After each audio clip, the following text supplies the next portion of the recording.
Hello दोस्तों, कैसे हैं आप लोग। हमारी आज की कहानी का नाम है दबाव। वैशाली को आज बस समय पर मिल गई। खिड़की के पास वाली सीट पर बैठकर वो सोच रही थी कि आज घर जाकर बच्चों के लिए कुछ अच्छा बना दूंगी। रोज ऑफिस में देर हो जाती है और सुबह भी ऑफिस जाने की भाग दौड़ में समय नहीं मिल पाता। सुबह 8 बजे वाली बस छूटी तो फिर तो उसका ऑफिस लेट पहुंचना तय था। ऐसा नहीं है कि वो टैक्सी नहीं ले सकती, पर बस और टैक्सी के किराए में बहुत अंतर है और कार पति विशाल ले जाते थे। वैशाली तो घर गृहस्थी में ही मग्न थी। 1 साल पहले उन्होंने नया घर लिया था, फिर विशाल ने कार भी ले ली थी। किस्तें चुकाने के लिए विशाल के कहने पर उसने नौकरी कर ली। MBA की डिग्री होने के कारण उसे जल्द ही नौकरी भी मिल गई। वैशाली घर के दरवाजे तक ही पहुंची थी कि अंदर से हंसने की आवाज़ें आ रही थी। वह अंदर जाने ही वाली थी कि अपना नाम सुनकर दरवाजे पर ही ठिठक गई। हमारे नसीब में ये सब सुख कहाँ। वैशाली को तो बस बाहर जाने का बहाना चाहिए। नौकरी क्या करने लगी है। घर गृहस्थी भूल ही गई। सासू माँ की आवाज़ में झल्लाहट के साथ साथ कड़वाहट भी थी। घर पर रहती है तो इधर उधर ही करती रहती है, उसके काम कभी खत्म ही नहीं होते। ये चंदन की आवाज़ थी। सच बुआ, आप आ जाती हो तो मज़ा आ जाता है। आप हमारी पसंद की चीज़ें बनाती हो। मम्मी को तो हमारे लिए टाइम ही नहीं मिलता।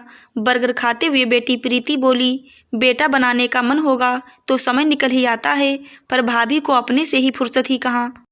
तो ये चौकड़ी उसकी बुराई करने के लिए बैठी है। वैशाली का मन हुआ कि दिल में भरा गुबार निकाल दे, पर इसका फ़ायदा क्या। हमेशा की तरह वो अपना गुस्सा निकालेगी। कुछ दिन सब शांत रहेंगे, फिर सब भूलकर उसी पुराने ढर्रे पर चलने लगेंगे।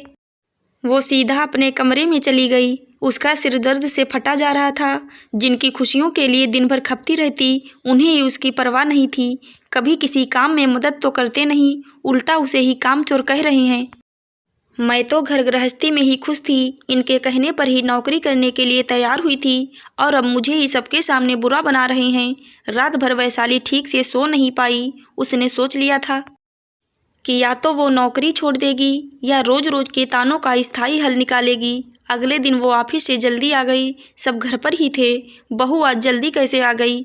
चिंता या खुशी की बजाय उनकी बातों में व्यंग था। मम्मी जी, मैंने नौकरी छोड़ दी, सामान्य होकर बोली। क्यों? चंदन बच्चे एक साथ बोले। तुम सबको मुझसे शिकायत है ना कि मैं तुम्हारी इच्छाएं पूरी नहीं कर पाती, इसलिए ना चाहते हुए भी उसकी आवाज़ में तीखा व्यंग आ गया।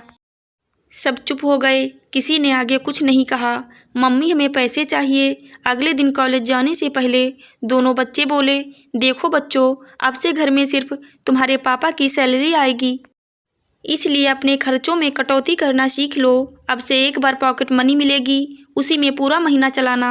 बच्चे चुपचाप कॉलेज चले गए।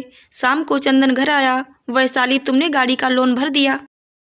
चंदन, तुम भूल रहे हो, मैंने नौकरी छोड़ दी। अब से सारे लोन तुम्हें भरने हैं। फ्लैट की किस्त, लोन का पैसा, घर के बिल, ये सब वैशाली ही भरती थी। जब चंदन हिसाब लगाने बैठा तो हैरान था।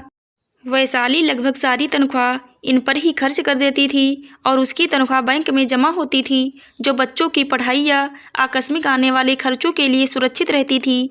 अगर उसकी अपनी सैलरी लोन और घर खर्च में ख़त्म हो जाएगी तो भविष्य के लिए बचत कैसे करेंगे। चंदन गुस्से में वैशाली के पास गया। वैशाली, एक बार नौकरी छोड़ने से पहले पूछ तो लेती, इसमें पूछना क्या था।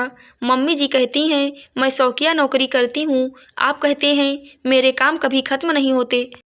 बच्चों को शिकायत है कि मैं उनकी मनपसंद डिश बनाकर नहीं दे पाती। जब सबको मेरी नौकरी करने से शिकायत ही है तो ऐसे नौकरी छोड़ने से पहले पूछने की क्या ज़रूरत। वैसे भी मैं नौकरी नहीं करना चाहती थी, लेकिन आपने ही बोला। क्या मैंने कहा था घर गाड़ी एक के बाद एक लेने के लिए। मेरी भी सहन शक्ति है, थक गई।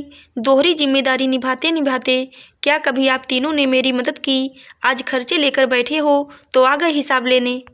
बच्चों के लिए तरह तरह की चीज़ें लाती हूँ, तन और मन साथ ना दे, फिर भी आपकी और मम्मी जी की हर इच्छा पूरी करने की कोशिश करती हूँ, सिर्फ अपना अपराध बोध करने के लिए कि मैं आप सबको समय नहीं दे पाती।